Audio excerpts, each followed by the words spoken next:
今年もトヨタ自動車をよろしくお願いいたします。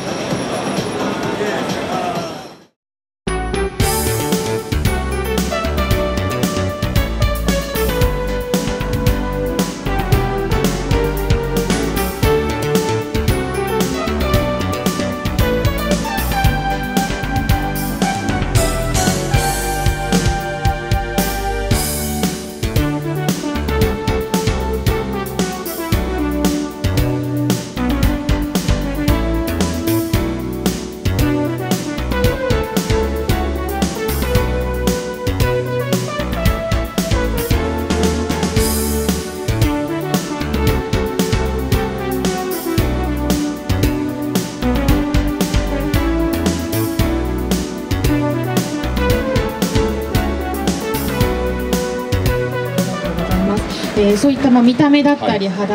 質感、居心地といったところにこだわりを持ったポーナム35なんですが、もう一つ新しい機能、そうですね、それが今回のこれが目玉、新しい船ではないんですけども、今回新しい装備が見えますか、大丈夫ですか、組み込まれてまして、これ多分世界で最初だと思うんですね。これが船に装着されて実際に機能するっていうのは、これは T バスというトヨタバーチャルトヨタの T バスと呼ぶんですけども、今ポットドライブっていうのはものすごく当たり前のように普及されてまして、それが定点維持っていって GPS を拾って、スイッチを押すことによってそこの位置に定まって止まってられるっていうシステムはいろんなメーカーにあると思うんですけども、さらにそのトヨタの制御システムを使いまして、このスイッチ、今クリスイッチパネルですけども、次の映像が出てくるかな。次のパネルは出ますか。360度自在に船を動かすこともできてしまうんですね。止めとくこともできるし、釣りをする人なんかだと分かると思うんですけど、風に立てたり逆にまた風と向き変えて潮の流れに合わせて船を流したり逆に戻したり、自由自在にコントロールできるシステムっていうのはこれ世界初だと思うんですね。それを実店に踏み込んで実用化できるっていうのは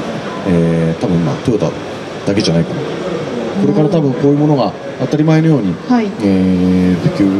及していってくれればいいなという願いも込めて結構先出ししてつけてもらいました。これからの海で遊ぶ特に日本は島国なんで、船には必要なんではないかなと思います。なるほど、そうですね。そういった制御装置っていうんですかね、そういうところにも、アドバイス。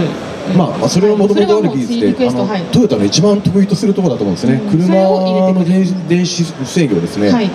ソフトを作るっていうのはもう多分世界でトヨタにかなうメーカーはないんじゃないかと言ってもいいぐらいいろんな研究をしてますし、優秀な人材がたくさんトヨタ自動車にいますんで、そういうものがこのマリン事業の中にも入ってきて融合してきてると思うんですね。なるほど、ありがとうございます。いろいろお話まだまだお伺いしたいところではあるんですけれども、そろそろお時間ということですので。